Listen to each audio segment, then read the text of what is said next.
let's talk about the whole group area. So this is the area where you're going to teach and share the information that's applicable to all of your students. This usually includes things like a morning meeting, a circle time. Transition could be that everybody comes back to this area for transition to and from the room. Might use it for a social skills lesson. And then maybe at dismissal, you use that time again. So this is one of those multi-purpose areas that can be used for several different things, but the key is that you're using it with your entire class. It's a whole group kind of area. The arrangement of this area is going to depend on your student needs. For example, do your elementary students need a colored spot on the floor so they know exactly where to go? Others might need to be seated in something like the benches that you can see there. I'm not saying that that would work for everybody, but those benches worked really well for my classroom because there were spots for, you could usually get 3 students on a bench, and then there were a few students that were left to sit on the floor, but we could switch out. Students got pretty comfortable with finding their space, but if needed, I could switch out, and it's Johnny sat on the bench yesterday, so it's someone else's turn today.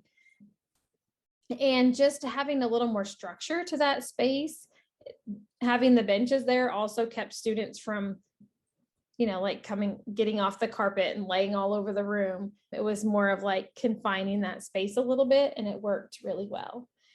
For older students, so for your high school and junior high students, they might be able to use more of a recreational leisure type area for their morning meeting or for announcements. You can see something in the middle of the screen that looks more like a traditional, like a living room setting, which is appropriate for students who are older.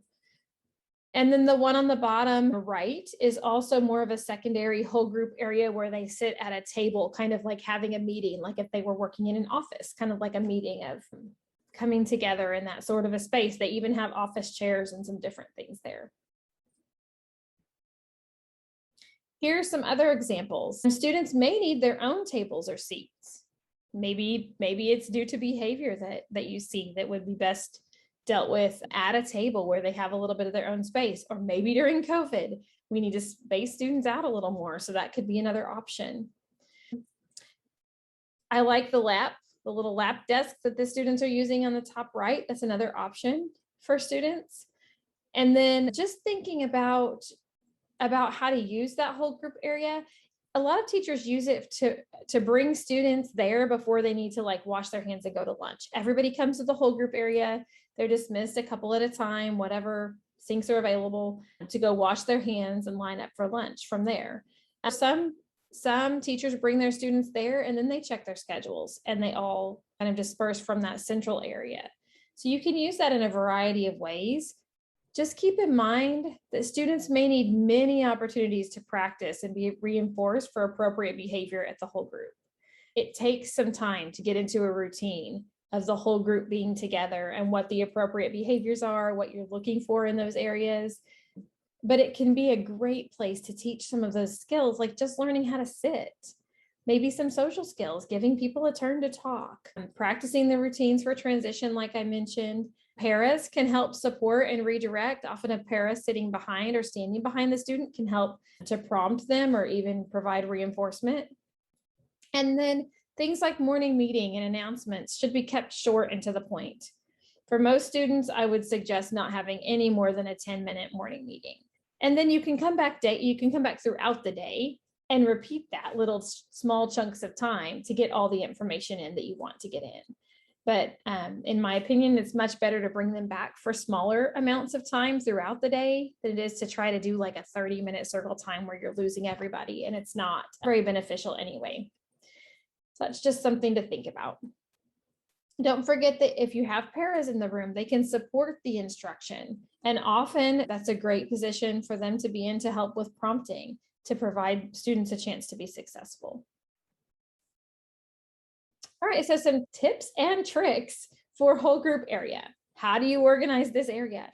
These are just some examples. You might think about alternate seating, some things that students might find helpful at those times.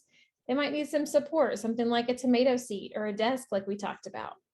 And just remember to teach those expectations, those behavioral expectations of what you want to see during that time.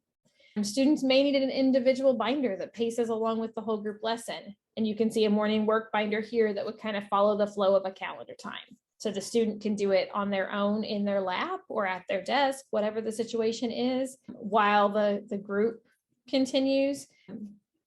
The group does it on the calendar, either on the wall or on the smart board. And every student could have their own morning work binder, that those could be individualized and scaffolded to meet your individual students' needs.